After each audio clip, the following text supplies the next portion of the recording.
স্মরণ করছি আমাদের ভাই শরীফ ওসমান হাদী, যিনি তার সাহসিকতার মাধ্যমে বাংলাদেশকে একটি ইনসাফ ভিত্তিক বাংলাদেশ হিসেবে গড়ে তুলতে চেয়েছিলেন। তিনি আর আমাদের সাথে নাই। আমরা ওসমান হাদী ভাইকে স্মরণ করছি, শহীদ আবরার ফাহাদ ও শহীদ ফেলানী খাতুনকে স্মরণ করছি, যারা ভারতীয় আধিপত্যবাদের বিরুদ্ধে লড়াই করে বাংলাদেশকে আজকের এই জায়গায় নিয়ে এসেছে। 24-এর ছাত্র জনতার গণ অভ্যুত্থানে মাঠের নেতৃত্বের একেবারে সামনে থাকার কারণে আজকের দিনটি আমার জন্য একই সাথে আবেগের, কষ্টের ও আনন্দের। আমাদের সংগ্রামের সাথী শহীদ আবু সাইদ, শহীদ মুগ্ধ, শহীদ ওয়াসিম, 4 বছরের শিশু আহাদ, 6 বছরের শিশু রিয়া গোপ সহ প্রায় 150 শিশু শহীদ। মাননীয় স্পিকার, পুলিশের এপিসি থেকে ফেলে দেওয়া শহীদ ইয়ামিন, সাভারের আশুলিয়ায় ভ্যানের উপরে জীবন্ত অবস্থায় আগুনে পুড়িয়ে মারা কিশোর শহীদ সজল সহ অগণিত মানুষের স্মৃতি আমাকে প্রচন্ডভাবে নাড়া দিচ্ছে। মাননীয় স্পিকার,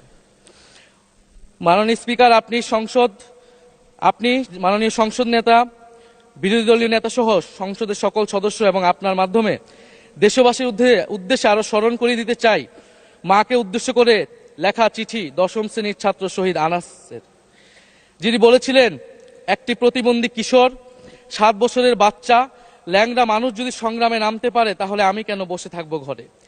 একদিন তো মরতেই হবে, তাই মৃত্যুর ভয় করে স্বার্থপরের মতো ঘরে বসে না থেকে সংগ্রামে নেমে গুলি খেয়ে বীরের মতো মৃত্যু অধিক শ্রেষ্ঠ।